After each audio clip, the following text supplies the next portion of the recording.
Hello and thanks for visiting.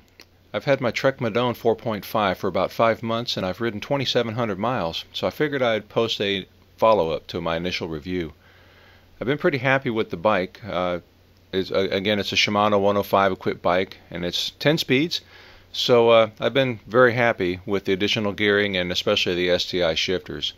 I have to admit the carbon fiber isn't as smooth as everyone professes, and I suppose the miraculous comfort and compliance that carbon is known for probably comes in higher levels the more expensive bikes.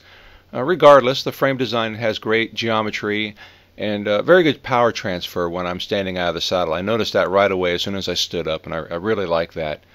It's also a little lighter and more responsive than my aluminum bike. The bike got even more comfortable once I replaced the 23mm tires at 1,000 miles with some 28mm tires. I weigh 215 pounds and it's just too much for 23mm tires. I had a flat spot already after just 1,000 miles. The larger tires allow me to run at 110 psi in the rear and 100 psi in front, so the ride is much better. My only gripe is with the SSR wheels. I broke a spoke in just 1,000 miles, and the dealer said, hey, sometimes defects happen, so he replaced it, the spoke, as well as a duo trap sensor that got wiped out when the spoke broke. He did that under warranty and assured me it was likely a one-time thing.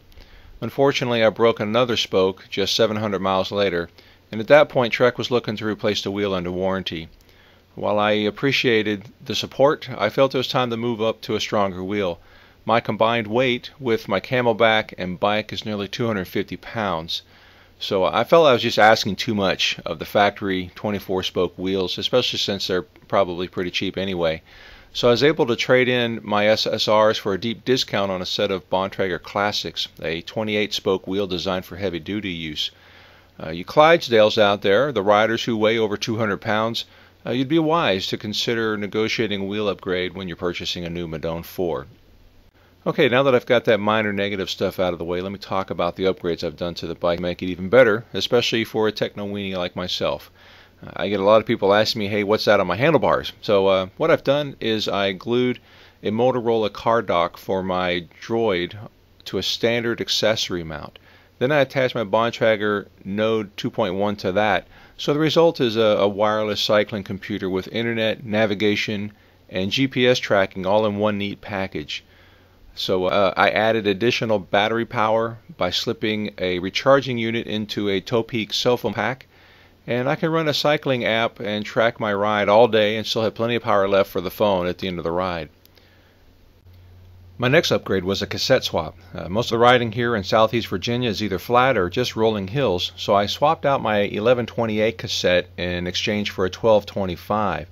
This gave me the coveted 16-tooth sprocket as well as tighter spacing between the shifts. If you've ridden on the flats and found, hey, this gear's too hard and this gear's too easy, well, odds are you're missing that 16-tooth sprocket, which is the perfect spot for riding in the flats.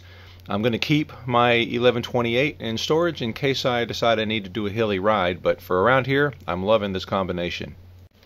I think my wisest upgrade has been the saddle. I've tried many saddles over the years, ranging from sleek to apparently cushy, but even a well-padded saddle is uncomfortable after 50 miles if the shape is just wrong. Once I got the Madone, I was convinced I wasn't going to mess around with saddle experimentation, so I found a majority of ultra-distance riders recommend the Brooks B17. Some people don't like them for one reason or another. I really like mine. In fact, I don't think I'll ever leave a Brooks saddle. Check out my review of the B17 and decide for yourself. My final touch was the addition of a carbon-friendly rear rack and bag by Arkell of Canada, and it gives me the ability to take on mild touring duty without using a dedicated touring bike. Check out my full review of this rack and bag combo. Well, I think that's a wrap on this. Please feel free to ask questions. I'll do my best to answer. Thanks for watching.